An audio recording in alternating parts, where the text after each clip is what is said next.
All right, recording going. Share the screen. All right, first of all, Merry Christmas, book lovers, and I hope you've got your book Christmas tree all set. And this presentation is going to be on the book Caste. Now, the first book that Isabel Wilkerson wrote is a book called The Warmth of Other Suns. I have it over my shoulder. And this is the best quote from the book. It's about the epic story of America's Great Migration. The actions of the people in this book were both universal and distinctly American. Their migration was a response to an economic and social structure not of their making. They did what humans have done for centuries when life became untenable. What the Pilgrims did under the tyranny of British rule, what the Scotch-Irish did in Oklahoma when the land turned to dust, what the Irish did when there was nothing to eat, what the European Jews did during the spread of Nazism, what the landless in Russia, Italy, China, and elsewhere did when something better across the ocean called to them. What binds their stories together was the back against the wall, reluctant yet hopeful search for something better, any place but where they were. They did what human beings looking for freedom throughout history have often done. They left. That's a great quote. And what it says is there is a human impulse to keep moving to something better. And I strongly recommend that you read The Warmth of Other Suns, the epic story of America's Great Migration by Isabel Wilkerson. I am sorry to report to you that she does not write short books, so they're hefty. Now, let me give you a quote from William Shakespeare, Richard III. Now is the winter of our discontent, made glorious summer by this son of York. I think that's the quote that prompted this quote from Martin Luther King Jr. It's part of the I Have a Dream speech. It would be fatal for the nation to overlook the urgency of the moment. This sweltering summer of the Negro's legitimate discontent will not pass until there is an invigorating autumn of freedom and equality.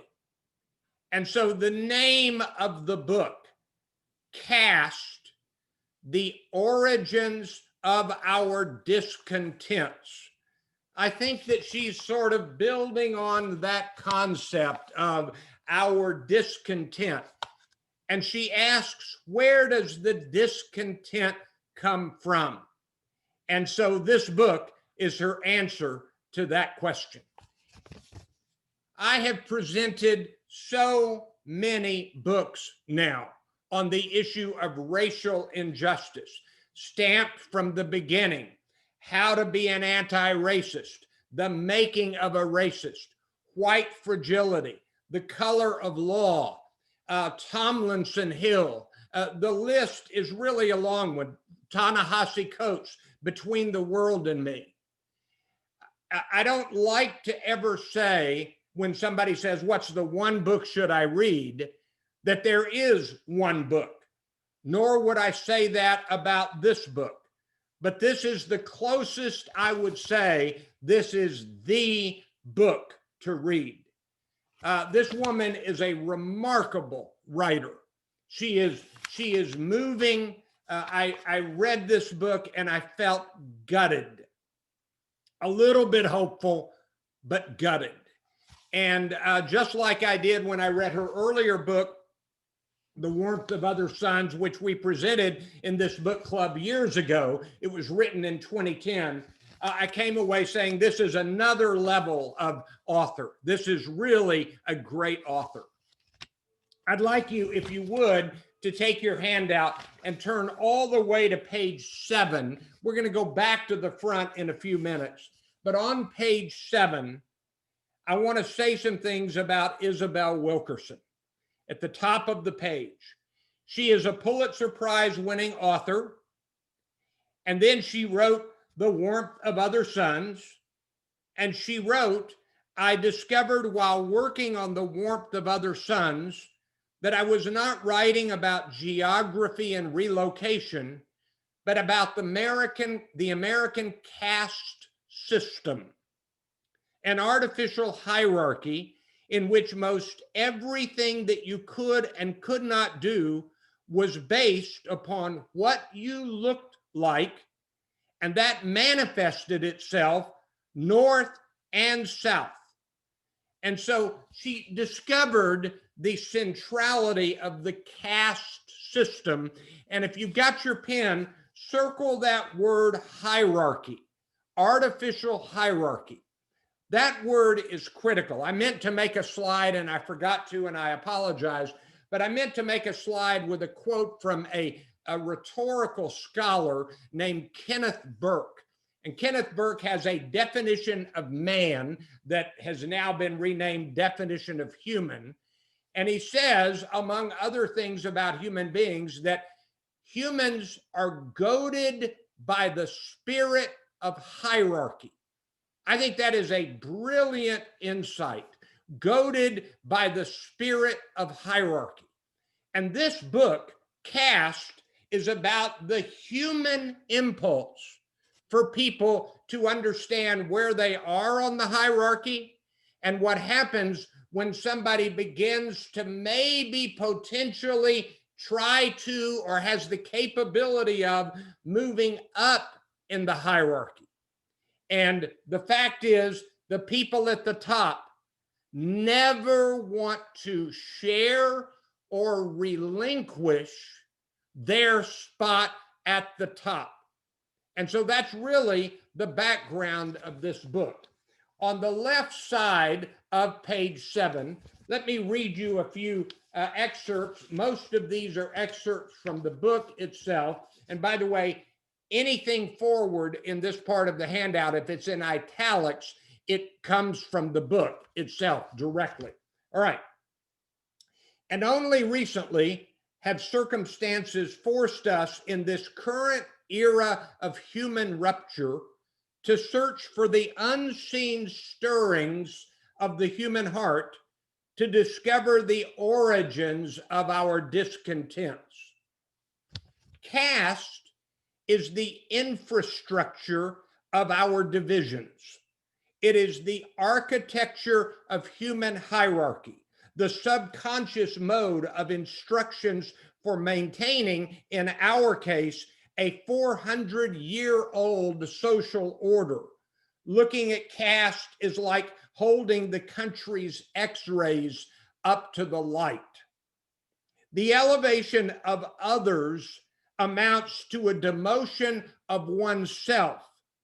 Thus, equality feels like a demotion. That is a key element in this book. If there is a dominant caste and somebody is moving in, then for the person at the dominant level, they feel like they're taking a step down, and nobody likes to take a step down. This is a quote in the book from an anthropologist named Motari. The stigmatized stratify their own because no one wants to be in last place. And so someone in the lowest caste will do things to try to be at the top of the lowest caste in order to be avoiding the lowest of the lowest caste. And in the book, she describes, for example, the Jewish people who collaborated with Nazis in the camps. This describes what they're doing. She also believes that this describes why some Black American police officers are especially hard on other Black people. She says that that's a way for them to rise up a little in the hierarchy and be a little closer to getting maybe acceptability among the dominant caste. And if you can't figure this out, in the United States of America, the dominant caste is white Americans. That has been the case all along. All right, the next thing from this column, the function of upholding that caste system itself, of keeping the Negro in his place. And whenever she uses the word Negro, it's a quote from someone who used it in earlier times. She, of course, does not use that differentiator. This caste system would trigger the deadliest war on U.S. soil, lead to the ritual killings of thousands of subordinate caste people in lynchings, and become the source of inequalities that becloud and destabilize the country to this day. And I don't often do this, but I did include a blurb about the book because I thought it captured the feel of the last chapter of the book. It's from a book critic from the Washington Post, a surprising and arresting wide-angle reframing. Her epilogue feels like a prayer for a country in pain, offering new directions through prophetic language. So those are some key thoughts from the book. Kind of in this column, I'm trying to get you the thesis of the book. Let's go to the right now, and I'm going to tell you a few stories, and the book is filled with stories. I begin with Robert E. Lee. She talks a great deal about the movement to remove Robert E. Lee statues, to remove the name Robert E. Lee from schools. And she says people have this image of Robert E. Lee, that he was a good man and a kind man, what somebody I know would call a good slave owner. And so she says, let's look at that. And she describes a very specific instance. This is not in dispute, where a couple of enslaved people owned by Robert E. Lee escaped. They were captured and brought back. Their clothing was stripped from them down to the waist, a man and a woman. They were beaten on the back with whips that had been soaked in brine, salt water, to maximize the pain of the beating. That's Robert E. Lee. It's not just Robert E. Lee. It's basically every slave owner in the South. It was commonplace for them to beat their enslaved people, to torture their enslaved people, to, in many instances, kill their enslaved people. But one of the things that I think I came to realize in wrestling through what I read in this book is that we had this fantasy that America was a kind place and we treated our enslaved people with kindness. And there were a few bad slave owners, but most of them were kind, and they took them to church with them, even in places in the South. I've been to a church building in Charleston where that happened. And the more research that's been done in recent years, the more it has become impossible to say that there were good slave owners, because all of them would sell the children for a profit and separate the families and beat their enslaved people. And then there's a story about a lynching in Omaha, Nebraska, just before 1920. And the lynching was public. And people came and gathered to watch and cheer the lynching of a Black person in Omaha, Nebraska. And the fact is that the book has plenty more stories of such lynchings. But they developed a practice of taking photographs of the lynched body and of the smiling crowds. And that's what they were, white people smiling. There's a famous photograph of a 10-year-old girl. And they would print these photographs into postcards. And nearly right across the street from the lynching in Omaha, Nebraska, the man who owned the print shop had so many he needed to print that he brought in his 14-year-old son to help print the photographs. And later, that 14-year-old son would say how appalling that experience had been. And he sought out movie roles to somehow make a stand against that kind of experience. And that 14-year-old boy who was printing the photographs was named Henry Fonda. And that's a story in the book. And it kind of makes you understand maybe why someone like a Jane Fonda has been attentive to injustice, whether you agree with the way she dealt with it or not. That was her father who witnessed that experience. And then there's a whole chapter on Satchel Paige, the great baseball pitcher. And this is a good week for us to do this synopsis, because if you saw the news yesterday, Major League Baseball announced that they will now acknowledge and include in the records of Major League Baseball the players from the Negro Leagues. Well, Satchel Paige, from every indication, and this book talks about it, was the best pitcher in the history of baseball. His fellow players in the Negro Leagues would stand with a cigarette in their mouth, and Satchel Paige would throw the baseball and knock the cigarette out. And they never flinched because they knew he would not miss. And she talks about how this great baseball player was not allowed to play in the Major League Baseball league with the white players. They finally let him, and he was 40 years old and was still impressive, but way past his prime. So there's a chapter about Satchel Paige.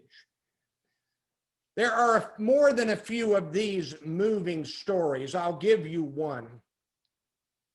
There were two Black veterans, World War I. They fought in our military. These two men did something incredibly heroic. One of them had been shot, lost his rifle because he'd been shot. He went and got another rifle, came back in and kept fighting and saved some lives. And another man at the same time, another Black man, also fought and saved some lives. And they would have been the recipients of the highest medal we offered. It was denied them because they were Black. And then later, one of those two was in uniform, riding on a bus in the South. And I won't go into the details, but he needed to go to the restroom, and the bus driver wouldn't let him. And he finally demanded, and the bus driver let him, got him back on the bus, found a law officer, and beat him. And beat him so badly that he was blind in both eyes for the rest of his life. He was dressed in uniform. He was the lower caste.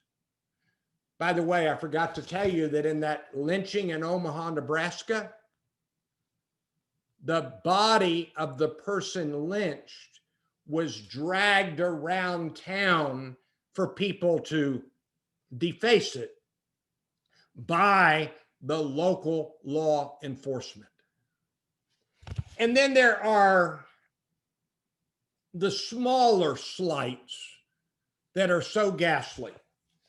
One day at the restaurant, Isabel Wilkerson is eating lunch with a white woman friend in a nice restaurant.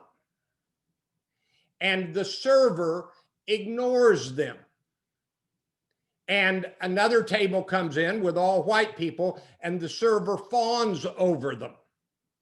And the white companion of Isabel Wilkerson is just getting angrier and angrier. And finally, they're not served their bread, they're not served their drinks, their food is delivered cold and late. And the white woman stands up and says loudly, "This is a racist restaurant, this is a racist server, and we demand something." I don't remember the exact words. And the server kind of didn't know what to say. And the manager came out, who was an African-American woman, and apologized. But Isabel Wilkerson tells the story in the book and she says, in essence, my friend had never seen this, but I've experienced it over and over. And she says, it is such a common experience, you kind of lose the energy to fight it. Now, that's my wording of what she said. Isabel Wilkerson, Pulitzer Prize winner, renowned author, was traveling in first class. She travels a lot, so she builds up miles and upgrades. And she tells 3 stories of the flight attendants who totally ignore her for white people in first class, more than once basically saying to her, "You surely aren't in first class." And she says it is so common. And she tells one story of a white man, in essence, pushing his body up against her in an offensive way, not budging because the line is full, never giving her breathing room, and never apologizing. And she talks to the flight attendant about that. And the flight attendant basically says, we can do nothing.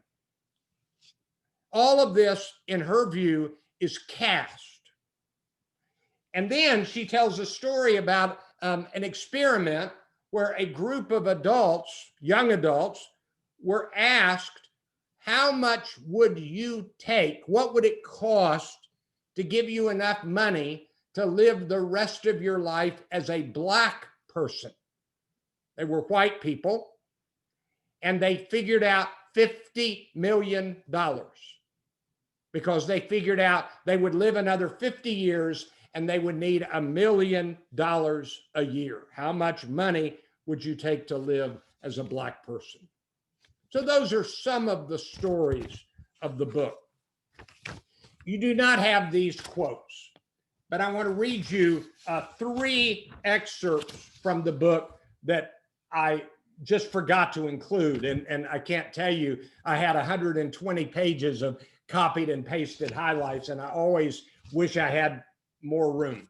Let me read you. These are from the book. He, a Black enslaved person, must be held subject like other domestic animals, observed the 19th century abolitionist William Goodell, to the superior race holding dominion over him. And there were a bunch of students in Columbus, Ohio in World War II who were asked, what should we do with Adolf Hitler after the war? It was the spring of 1944, the same year that a Black boy was forced to jump to his death in front of his stricken father over the Christmas card the boy had sent to a white girl at work. In that atmosphere, a 16-year-old African-American girl thought about what should befall Hitler. She won the student essay contest with a single sentence: put Adolf Hitler in a black skin and let him live the rest of his life in America. And one last one that you don't have on your sheet. A woman, a slave, an enslaved owner, a person who owned enslaved people, a woman said to a pastor, I think, is it possible that any of my slaves could go to heaven and I must see them there? She didn't want to see Black enslaved people in heaven. So those are some of the elements of the caste system. Let's turn to page 1.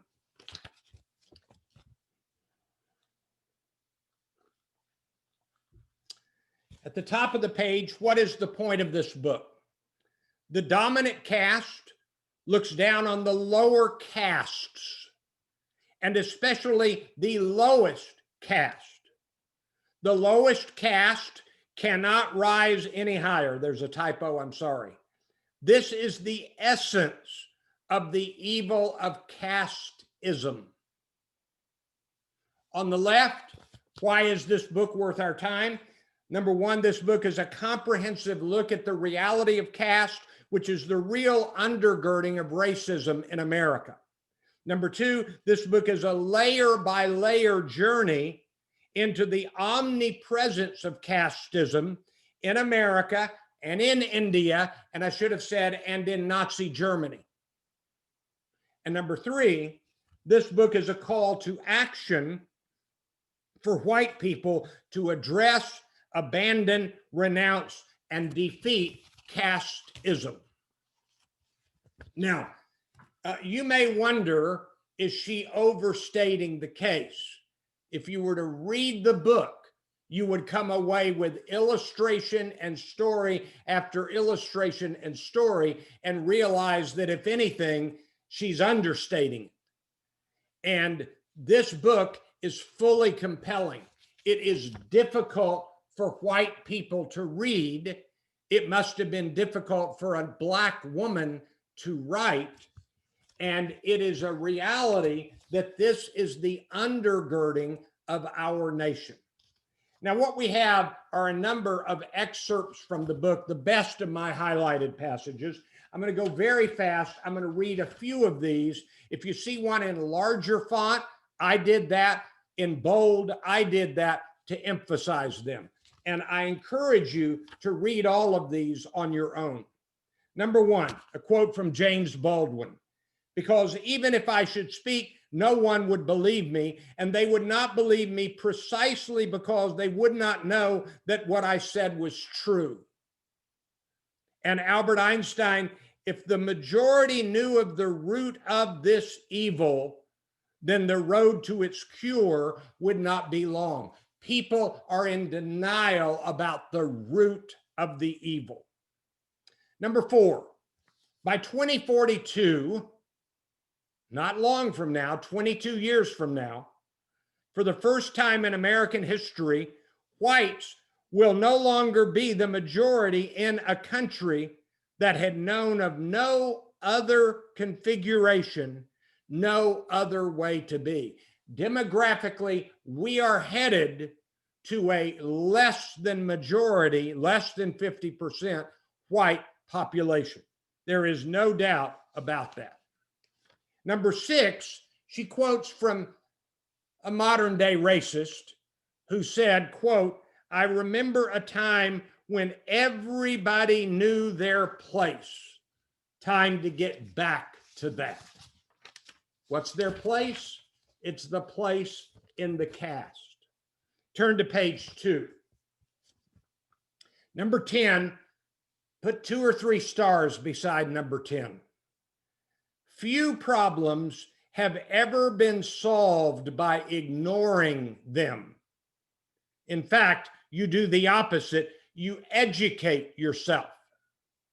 Number 14, a caste system is an artificial construction, a fixed and embedded ranking of human value that sets the presumed supremacy of one group against the presumed inferiority of other groups on the basis of ancestry and often immutable traits, traits that would be neutral in the abstract, but are ascribed life and death meaning in a hierarchy favoring the dominant caste whose forebears designed it.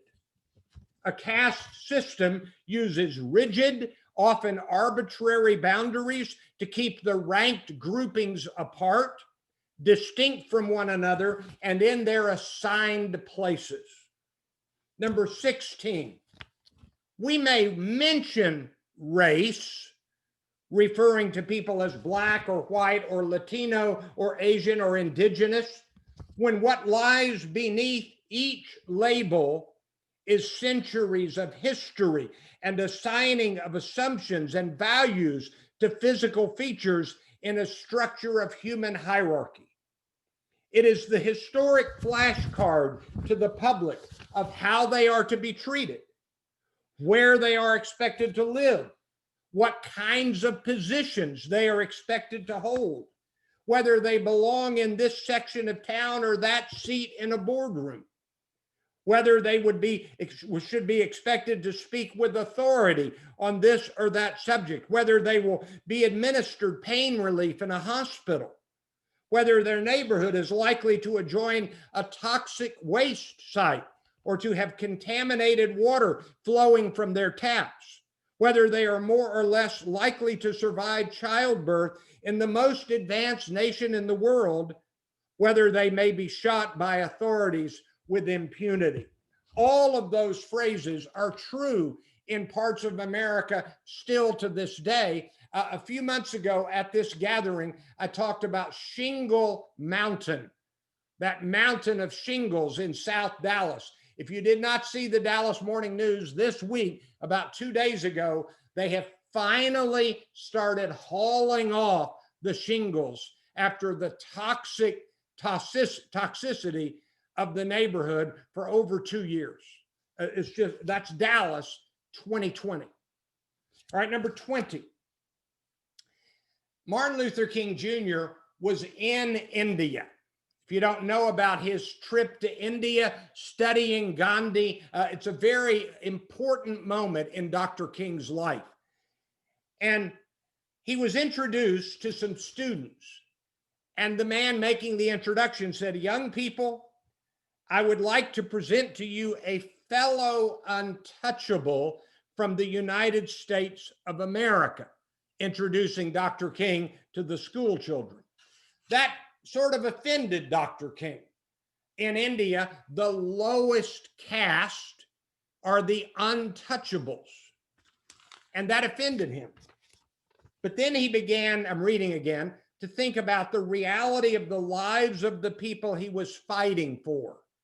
20 million people consigned to the lowest rank in America for centuries, quote, still smothering in an airtight cage of poverty, quarantined in isolated ghettos, exiled in their own country. And he said to himself, yes, I am an untouchable. And every Negro in the United States of America is an untouchable. And she actually tells a story in the book about a man who believed in equality intellectually. And when he would shake the hand of a Black person, he would recoil internally and want to go wash his hands. They were untouchable. Turn to page 3. Number 23 at the top. This is about the caste within the caste. The mill worker with nobody else to look down on regards himself as eminently superior to the Negro, observed the Yale scholar Liston Pope. Let the lowest white man count for more than the highest Negro. Number 31. The Navy official James K. Paulding said, when they, the slaveholders, permit such flagrant and indecent outrages upon humanity as that I have described, when they sanction a villain in thus marching half-naked women and men loaded with chains without being charged with a crime, but that of being Black, from one section of the United States to another, hundreds of miles in the face of a day, They disgrace themselves and the country to which they belong. Number 34, for the first time in history, one category of humanity was ruled out of the human race and into a separate subgroup that was to remain enslaved for generations in perpetuity. Isabel Wilkerson is talking about how Black people were 3/5 of a citizen, were not allowed to vote, were not allowed to do multiple things.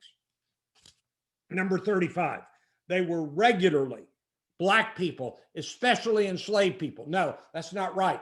Black people, enslaved people, and then people in the years leading up to 1960 were regularly whipped, raped, and branded. Tortures that the Geneva Conventions would have banned as war crimes had the conventions applied to people of African descent on this soil. Turn to page 4. Got to move quickly again. Number 38, part of it was about money. Slavery made the enslavers among the richest people in the world. Number 42, the dominant caste devised a labyrinth of laws to hold the newly freed people on the bottom rung ever more tightly, with a popular new pseudoscience called eugenics worked to justify the renewed debasement. I'm embarrassed to tell you that I did not know the depth and the breadth of the eugenics movement. I knew some about it, but this book really opened my eyes further about that white people were born superior physiologically to Black people. That's the eugenics movement. Number 47, in Selma. In early 1965, Dr. King came to town. It had been 100 years since the end of the Civil War, and the subordinate caste was still not permitted to vote, despite the 15th Amendment granting that right. All right. Number 49, the English in North America developed the most rigid and exclusionist form of race ideology. Race in the American mind was and is a statement about profound and unbridgeable differences. It conveys the meaning of social distance that cannot be transcended. Social distance that cannot be transcended. If you wonder, is this ancient history? I graduated from Abilene Christian in 1972. It was only a handful of years before I started going to that college, that Christian college, that they admitted their first Black student.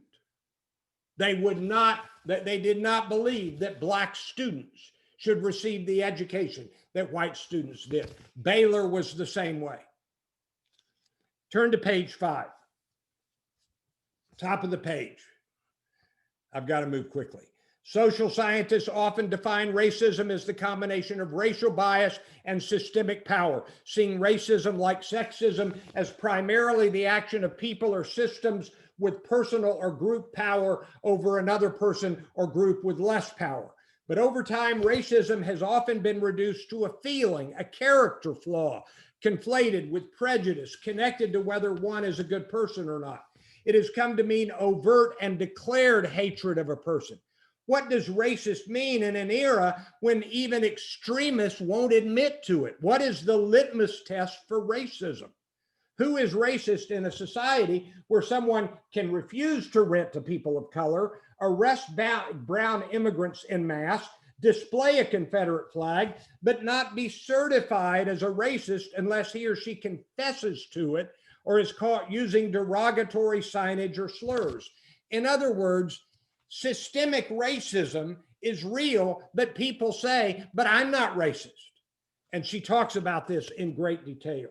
Number 57, any action or institution that mocks, harms, assumes, or attaches inferiority or stereotype on the basis of the social construct of race can be considered racism.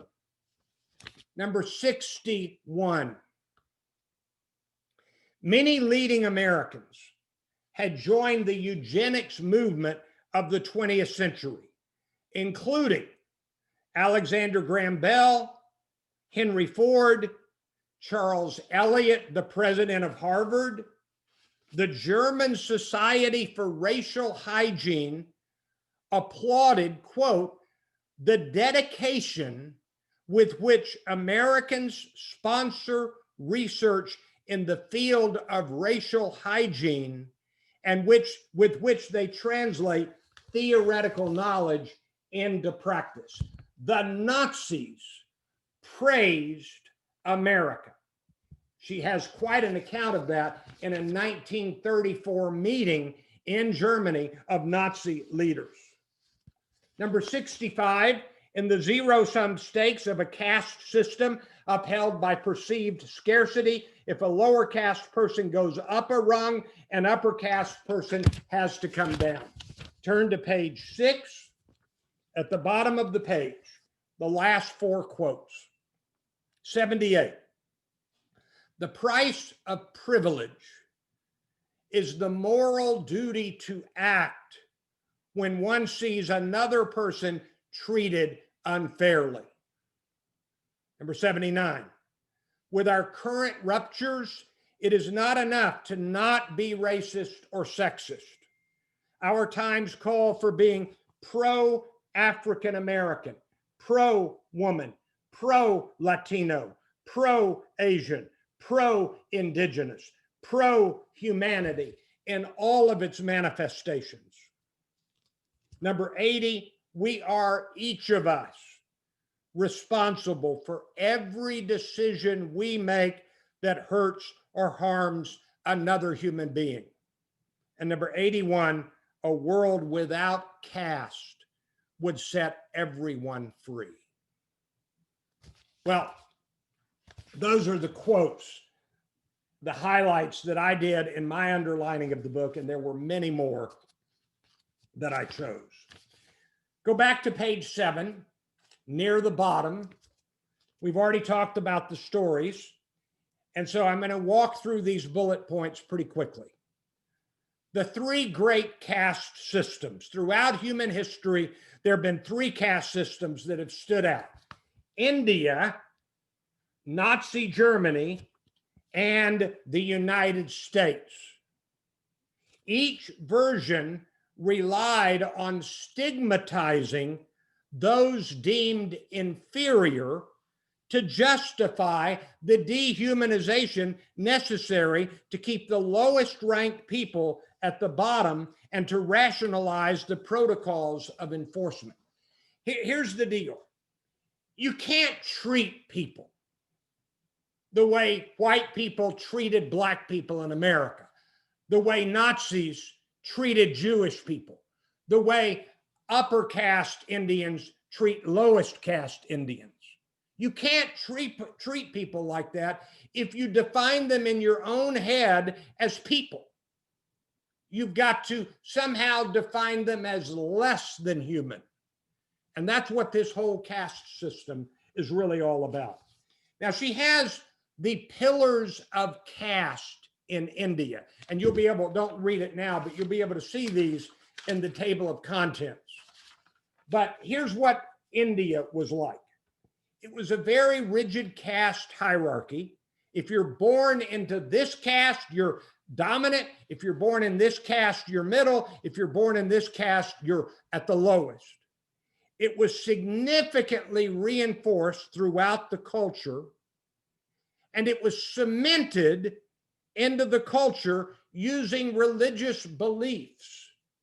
And in the chapter describing the religious beliefs, she goes into a discussion of the Christian belief based on the Old Testament, as Christians describe that sacred book, on the curse of Ham after Noah was seen in his nakedness.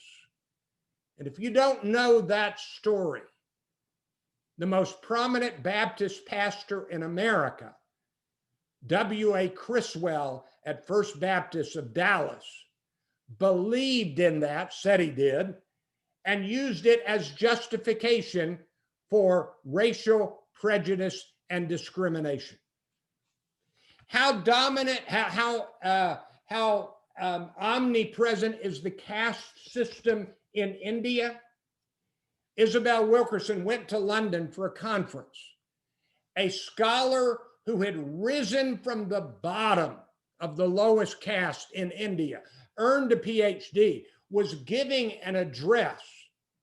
And afterwards, Isabel Wilkerson was talking to this scholar, and another Indian woman from the higher caste came, interrupted, told the scholar what he had done wrong, what he had said wrong, condemned him, never acknowledging Isabel Wilkerson's presence.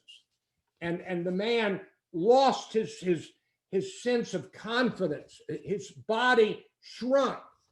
And Isabel Wilkerson described that experience. All right, turn to page 8. Looks like I'm going to go about a couple of minutes past 1:30, and I'm sorry. About Nazi Germany. I sought to comprehend the molecular concentrated evil that had produced the caste system imposed in Nazi Germany, and found startling, unsettling connections between the United States and Germany in the decades leading to the Third Reich. Literally, this is a quote from the book, the Nazis modeled their laws in the US, especially in the South. Madison Grant, a leading eugenicist from New York, went far beyond Southern segregationists in his contempt for marginalized people. He argued that inferior stocks should be sterilized and quarantined in a rigid system of elimination of those who are weak or unfit, or perhaps worthless race types, in his 1916 book, The Passing of the Great Race. Adolf Hitler wrote Grant a personal note of gratitude and said, "This book is my Bible." Now, caste is about power and resources, power above, resources available, respect, authority, and assumptions of competence. It is assumed that in America, a Black person, at least for decades and centuries, could not have the capability of a white person. Doesn't matter. There was no meritocracy in this system. It was casteism. It's caste, it's race, it's caste race. In other words, if Black skin puts you in the lowest caste, you're in the lowest caste. If white skin puts you in the dominant caste, you're in the dominant caste. I'll let you read these excerpts on your own. So in America, who is at the top and who is at the bottom? Well, in America, white people are at the top, and then Asians and Latinos, and then at the bottom, Black. You understand in my synopsis here, I'm not arguing this is the way it should be. I'm quoting from her. This is the reality that has been lived. While this book seeks to consider the effects on everyone caught in the hierarchy, it devotes significant attention to the poles of the American caste system. Those at the top, European Americans, who have been its primary beneficiaries, and those at the bottom, African Americans, against whom the caste system has directed its full powers of dehumanization. Dominant caste, ruling majority, favored caste, or upper caste, instead of or in addition to white. Middle caste instead of or in addition to Asian or Latino, subordinate class, lowest caste, bottom caste, disfavored caste, historically stigmatized instead of African American. I wish I could tell you more stories from the book. I do my best in my synopsis to give you enough that you can talk about the book intelligently. But there's an amazing story about two couples who moved into the South from a northern university, a white couple and a black couple. They were scholars. The black couple was actually the leading couple of the study, but they had to appear subordinate. Fascinating. Turn to page 9. Remember that at the essence of caste, the people must be kept separate. Otherwise, the dominant caste might be polluted. Write down next to these words this phrase, both apart and low, below, both apart and below. For example, in the South, a black person would get on a public bus at the front, pay the bus fare, get off the bus, run to the back, and enter from the back door if the bus driver didn't drive off before. So remember the Jim Crow laws, separated in eating, separated in learning and education, separated in working, separated in dating and marriage, and separated in housing and separated neighborhoods. That was a caste reality. And a few words about white supremacy, the Confederate States, and Confederate monuments. I already told you the story about Robert E. Lee, the way he treated his recaptured enslaved people. She includes an excerpt of Alexander Stephens' famous cornerstone speech. This, our new government, is the first in the history of the world based upon this great physical, philosophical, and moral truth. Its cornerstone rests upon the great truth that the Negro is not equal to the white man, that slavery, subordination to the superior race is his natural and normal condition. The Confederate States of America were founded on the very words by their Confederate vice president of subordination, white supremacy. And so she says in a gripping section, when a black person goes to trial and has to walk underneath Confederate monuments overlooking them, which happens many places, she says they're reminded that black people do not have the standing. And so in Germany, you cannot find a monument to a Nazi. It's against the law. You can't find them. Hitler's bunker and where he died is paved over as a parking lot. But we have Confederate monuments everywhere. And she says that caste and race is at the very center, the very foundation of our history. The country cannot become whole until it confronts what was not a chapter in its history, but the basis of its economic and social order. I hope you'll read the table of contents later. Turn to the back page. I've got 6 lessons and takeaways at the bottom. Number 1, we live in a country with people separated by caste to this day. Acknowledge it, recognize it, and acknowledge it. Number 2, we live in a country with people separated by caste. When you see it, actually recognize it when you see it. Number 3, we live in a country with people separated by caste. Stand against the caste system. Take a stand. Number 4, we live in a country with people separated by caste. Speak out against it at the personal level. 1-to-1. Number 5, we live in a country with people separated by caste. Speak out against it at the societal, cultural level. The bigger picture, the systemic racism. And number 6, we live in a country with people separated by caste. Speak out against it at the governmental level. And a footnote, I think it's saying to white people, you've got to become outspoken and not tolerate it at all. And I think she's saying to Black people, as difficult as it is, call it out and speak against it. Well, that's the book, Caste, The Origins of Our Discontent. I hope you found it useful. I'm stopping the recording.